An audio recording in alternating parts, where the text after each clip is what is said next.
Hi there, I'm Willie. Welcome to the channel. Something not so secret about me is that I love furries.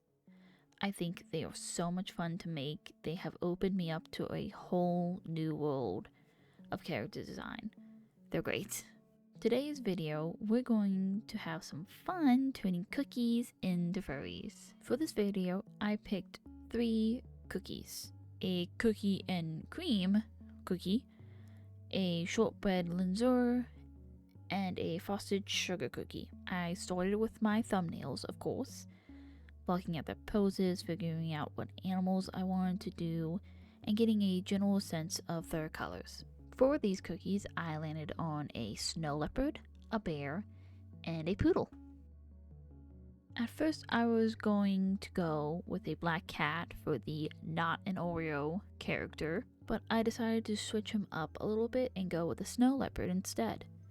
Since the spots remind me of like cookie specks found in a lot of cookie and cream desserts, I thought it'd be a very cute way to bring the cookie more into his design. I wasn't sure about how to draw his eye shape, so I found the best solution for me is to turn to the real animal. I drew my best leopard eye that I could, and then used that to get the best eye shape for him. When drawing anything, I strongly suggest using references. Having a base level understanding of the creature or item you're trying to recreate is very helpful. For his overall design, I wanted him to have a very sleek vibe. Like, just by looking at him, you can see he is very professional. He likes to get straight to the point. And almost like his thinking is very black and white. Okay, bad joke, but I hope you do get the point. I gave him a very crisp, businesslike yet stylish outfit. At first, I wanted to give him little black fingertips to really separate them from the rest of the fur, make it a more interesting pattern, but I decided against that because it kind of just muddied up the hands and made you lose track of all the fingers in general. It was too much. I wasn't sure what I was going to do for the backgrounds for these guys. I was mainly focusing on the characters and didn't consider much of anything for a background, but then I decided to just keep it simple. It's a video about cookies being furries, so let's just draw giant cookies and put them in the background. Keep it nice and simple. For this one, I thought it was a cute idea to put my signature where the logo for a certain company normally goes on this cookie.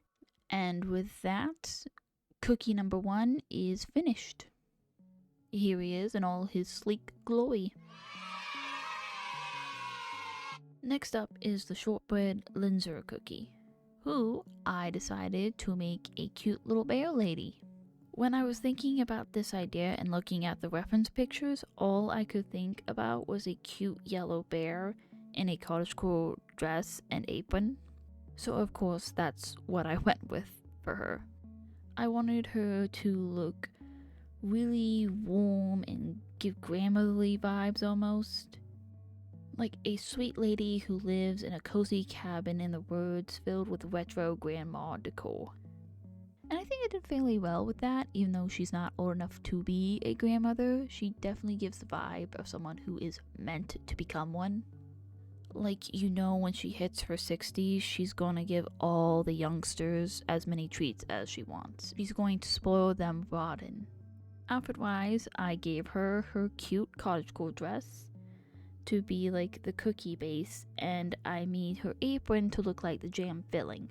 I gave her a cute little brunette bob to add a bit more darker shades to this mix, and I feel like it ups the cute and friendly vibes.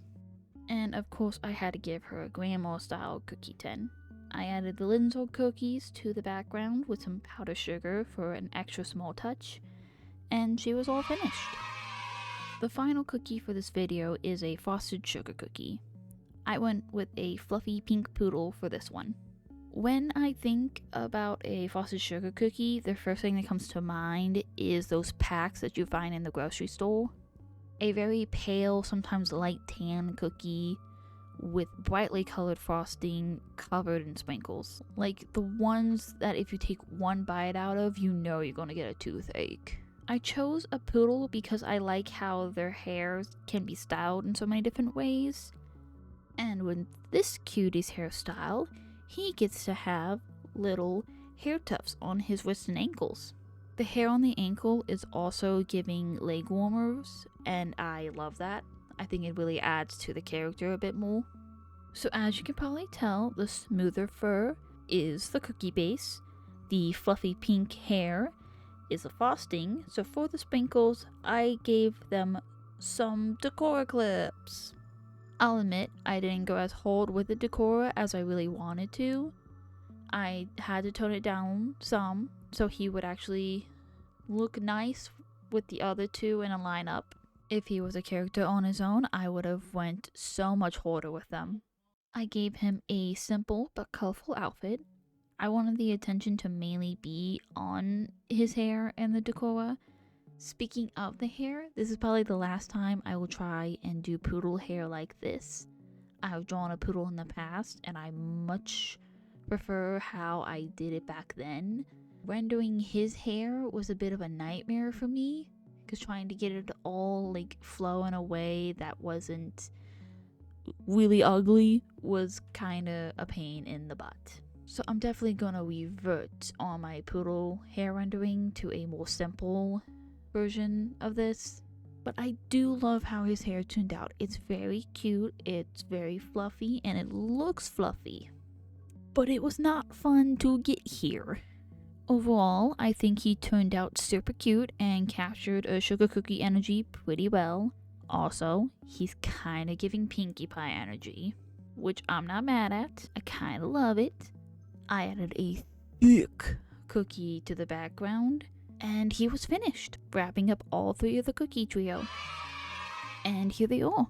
I think they all look pretty nice together, and also on their own as individuals. I wasn't planning on naming them, but while I was working on them, some did come to mind. So for Mr. Snow Leopard, I'm going with Orville, Gertrude for the bear, and Peyton for the poodle. These three were really fun to make, and I'm totally open to making more characters like this. Let me know if you love them, if you hate them. I really hope you don't hate them. Anyways, like, comment, subscribe, do all the YouTubey stuff if you would be so kind, and I'll see you next time. Bye bye.